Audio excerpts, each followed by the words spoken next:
Hello, guys. So, today I wanted to talk about a very versatile art form that can help you practice mindful thinking. As someone who is personally very artistic, I find that most of my best thinking happens when I create. However, through my own personal investigation and further research online, I have found a creative outlet that not only enhances mindfulness, but also helps your overall wellness. Crocheting. Crocheting is the perfect activity to practice mindfulness because it's time consuming, it's always changing, and it produces a physical end product. So, as time will tell, old trends will always become new again. We've seen this in the last few years with the resurgence of like vinyl records and Y2K fashion sense. These are both examples of how the younger generation of today have taken older trends and kind of resurfaced them, making them feel more classic and modern. And the resurgence of crocheting recently has been astronomical. The crochet community online, such as TikTok and YouTube, have been resurfacing and growing with a younger audience. So, to let crochet further your mindful thinking, you'll need to put in some time. So, with the concept of spending a lot of time on something, it can seem a little scary. However, crocheting is done completely at your own pace. You could see projects that take you 2 weeks or 2 months, maybe even just one day. However, you get to decide your own pace, which is part of the beauty of creating. So, I read this recent article by Lucaine Tony, and she shares the words of Sarah O'Dottery. I'm probably saying that wrong, please don't come for me. She talks about when someone crochets, they experience the flow state. So when you do an activity for your leisure, you experience this thing called flow. Flow is when you're just in the zone so much that you lose track of time, or hours will go by and you think it's only minutes, or something like that. It is healthy for your brain to experience this flow state.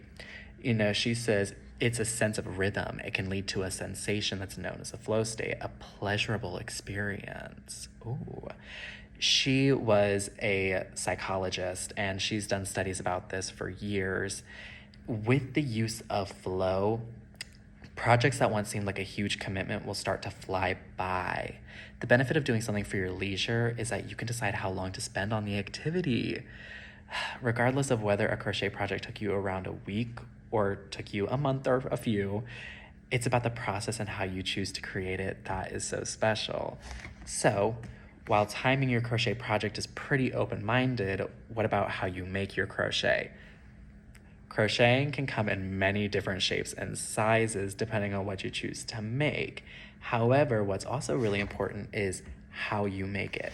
So, if you are somebody who gets bored really easily or you get sick of doing the same thing, crochet can be very different. There's several different stitches. Once you learn the basics, you can pretty much snowball off of anything. So if you learn how to do like a single crochet, you can very easily learn how to double, half double, triple crochet. You could learn how to do a magic circle. There's several projects that you could do. And if you only want to learn like those 5 things I just said, there are countless projects that you could create with just those simple techniques. However, if you are somebody who likes to sit there and follow a pattern and count along, each row can be a different hurdle. Or, you could do a single row bag, like a blanket, where it's the exact same stitch all the way around and there's the exact same number each time.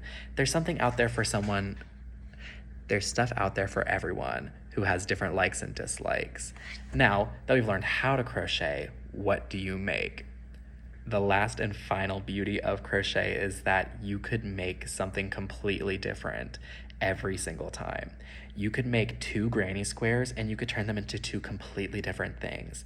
You could turn granny squares into a bag, a little purse. You could turn granny squares into a pocket. You could make a granny square pillow. That's just with granny squares. You could also learn amigurumi, I think it's pronounced, which is learning how to use the magic circle. So you can make stuffed animals, or you could turn that into like blankets and scarves. It is so fascinating, and with just little bits of it, you could transform your crochet into anything. This also goes hand in hand with the gift giving process. Now, as humans, when we give gifts, we not only are showing that this person that we care for them, we are in return getting something from that exchange, which helps with your overall wellness. Taking the time to design a project specifically based for someone you really care about, it truly can make a difference in your personal wellness. So, wow, all this talking about crocheting is making me lose my stitches, so let's wrap it up. In conclusion, while crocheting may seem very intimidating or it could be seen as an old person's hobby, it's a great way to express yourself creatively. Everyone indeed has their own pace and own personal likes and dislikes. However, statistically speaking, there is at least one crochet project out there that could fit your needs.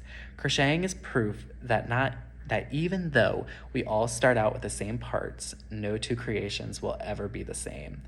And it's the beauty of this art, to let go and relax for a bit, to take your project with you on a trip and spark a conversation with somebody about what you're making, or to bond with grandma. But regardless, whether you choose to crochet or not, it's up to you. But that yarn and needle will have endless possibilities, and so do you. Thank you.